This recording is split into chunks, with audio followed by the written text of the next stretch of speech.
கோவையின் மிகப்பெரிய மாரத்தான் போட்டியின் 12வது பதிப்பு இன்று நடைபெற்றது. இதில் கலந்து கொள்ள உலகம் முழுவதிலும் இருந்து 21,000க்கும் அதிகமான ஓட்டப்பந்தய வீரர்கள் பங்கேற்றனர். கோயம்புத்தூர் புற்றுநோய் அறக்கட்டளை, கோயம்புத்தூர் ரன்னர்ஸ் மற்றும் சோ ஸ்பேஸ் ஈவென்ட்ஸுடன் இணைந்து கோயம்புத்தூர் மாரத்தான் போட்டியினை ஆண்டுதோறும் நடத்தி வருகின்றது.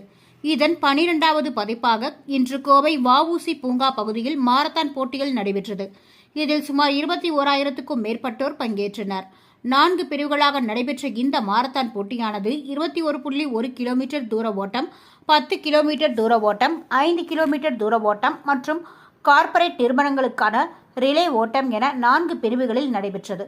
புற்றுநோயாளிகளுக்கு ஆதரவளிக்கும் வகையில் கோயம்புத்தூர் புற்றுநோய் அறக்கட்டளை சார்பில் ஆண்டுதோறும் நிதி திரட்டுவதற்காக இந்த மாரத்தான் நடத்தப்பட்டு வருகின்றது.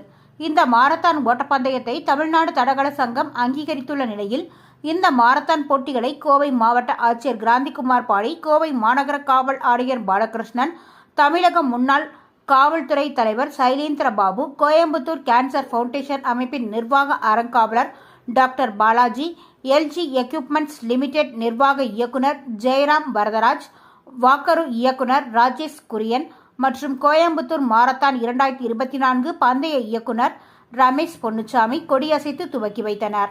இந்த மாரத்தான் போட்டியினை மூலம் புற்றுநோய் குறித்த விழிப்புணர்வை ஏற்படுத்துவதுடன் புற்றுநோயால் பாதிக்கப்பட்ட நோயாளிகளுக்கு ஆதரவாக கடந்த 12 ஆண்டுகளில் ரூபாய் 5 கோடி நிதி திரட்டப்பட்டுள்ளது. கடந்த ஆண்டு 18,600 பேர் பங்கேற்ற நிலையில் இந்த ஆண்டு 19 மாநிலங்களில் இருந்து 21,000க்கும் மேற்பட்ட பங்கேற்பாளர்கள் பங்கேற்றனர். கடந்த ஆண்டை விட இந்த ஆண்டு 13% அதிகரித்துள்ள நிலையில் சுமார் 5,000க்கும் மேற்பட்ட பெண்கள் இந்த மாரத்தான் போட்டிகளில் பங்கேற்றது அனைவருக்கும் வியக்கும் வகையில் அமைந்தது என்பது குறிப்பிடத்தக்கது.